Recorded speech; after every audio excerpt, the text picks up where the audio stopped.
Brought to you by WikiVD Documentaries. King Arthur. King Arthur is a legendary British leader who, according to medieval histories and romances, led the defence of Britain against Saxon invaders in the late 5th and early 6th centuries AD. The details of Arthur's story are mainly composed of folklore and literary invention, and his historical existence is debated and disputed by modern historians. The sparse historical background of Arthur is gleaned from various sources, including the Annales Cambriae, the Historia Brittonum, and the writings of Gildas. Arthur's name also occurs in early poetic sources such as Gododdin. Arthur is a central figure in the legends making up the matter of Britain.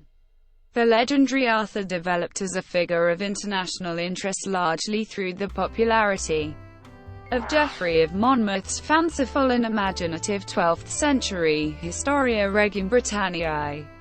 In some Welsh and Breton tales and poems that date from before this work, Arthur appears either as a great warrior defending Britain from human and supernatural enemies, or as a magical figure of folklore, sometimes associated with the Welsh otherworld, annwn.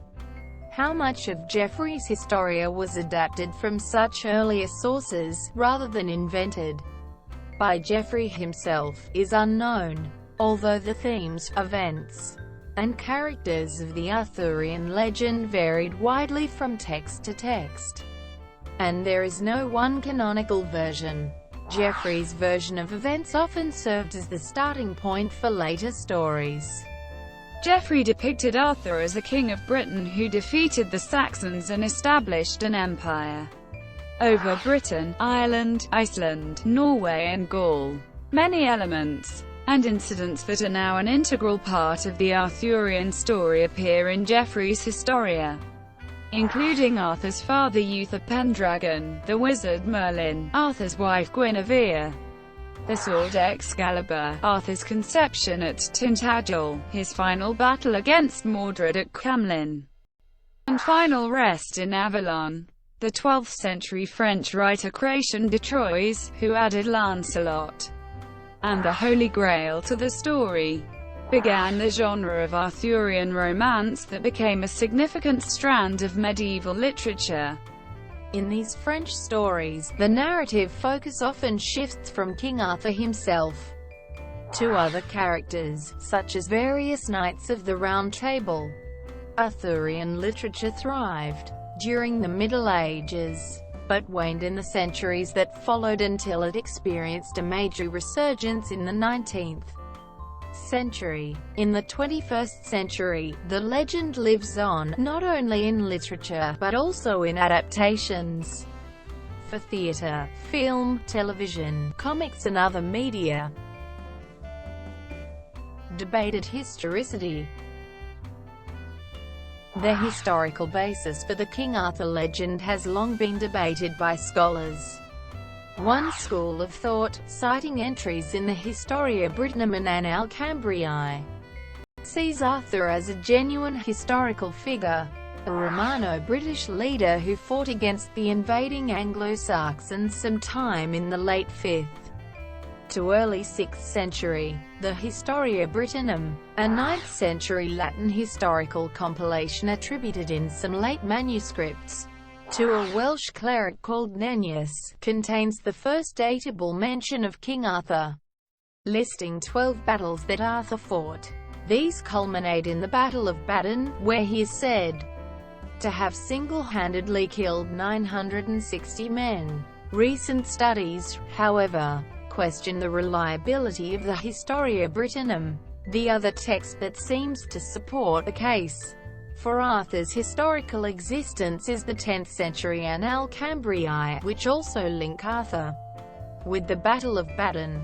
The Annales date this battle to 516,518, and also mention the Battle of Camlin, in which Arthur and Medro were both killed, dated to 537,539. These details have often been used to bolster confidence in the historia's account and to confirm that Arthur really did fight at Badon. Problems have been identified, however, with using this source to support the Historia Brittonum's account. The latest research shows that the Annales Cambriae was based on a chronicle begun in the late 8th century in Wales. Additionally, the complex textual history of the Annales Cambriae precludes any certainty that the Arthurian annals were added to it, even that early. They were more likely added at some point in the 10th century and may never have existed in any earlier set of annals. The Badon entry probably derived from the Historia Brittonum. This lack of convincing early evidence is the reason many recent historians exclude Arthur from their accounts of sub-Roman Britain. In the view of historian Thomas Charles Edwards, at this stage of the inquiry, one can only say that there may well have been an historical Arthur, but the historian can as yet say nothing of value about him. These modern admissions of ignorance are a relatively recent trend. Earlier generations of historians were less skeptical. The historian John Morris made the putative reign of Arthur the organizing principle of his history of sub-Roman Britain and Ireland, the Age of Arthur. Even so, he found little to say about a historical Arthur, partly in reaction to such theories. Another school of thought emerged which argued that Arthur had no historical existence at all. Morris' Age of Arthur prompted the archaeologist Noel Myers to observe that no figure on the borderline of history and mythology has wasted more of the historian's time. Gildas' 6th century polemic De Excidio et Conquestu Britanniae, written within living memory of Badon, mentions the battle, but does not mention Arthur. Arthur is not mentioned in the Anglo-Saxon Chronicle, or named in any surviving manuscript written between 400 and 820. He is absent from Bede's early 8th century ecclesiastical history of the English people, another major early source for post-Roman history that mentions Badon.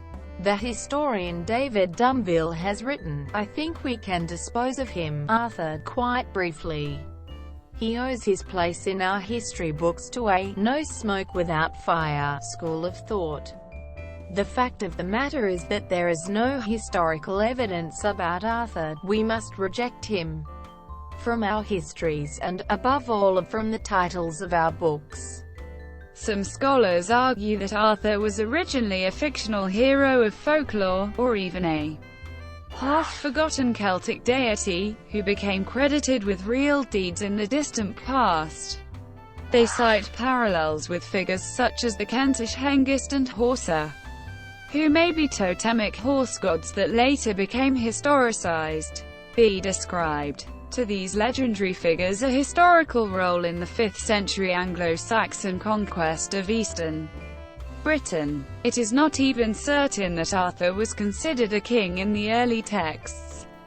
Neither the Historia nor the Annal calls him Rex, the former calls him instead Dux Bellorum and Miles. Historical documents for the post-Roman period are scarce, so a definitive answer to the question of Arthur's historical existence is unlikely. Sites and places have been identified as Arthurian since the 12th century, but archaeology can confidently reveal names only through inscriptions found in secure contexts. The so-called Arthur Stone, discovered in 1998 among the ruins at Tintagel Castle in Cornwall in securely dated 6th century contexts, created a brief stir, but proved irrelevant. Other inscriptional evidence for Arthur, including the Glastonbury cross, is tainted with the suggestion of forgery. Although several historical figures have been proposed as the basis for Arthur, no convincing evidence for these identifications has emerged. Thank you for watching. Brought to you by WikiVD Documentaries. Please like and subscribe below.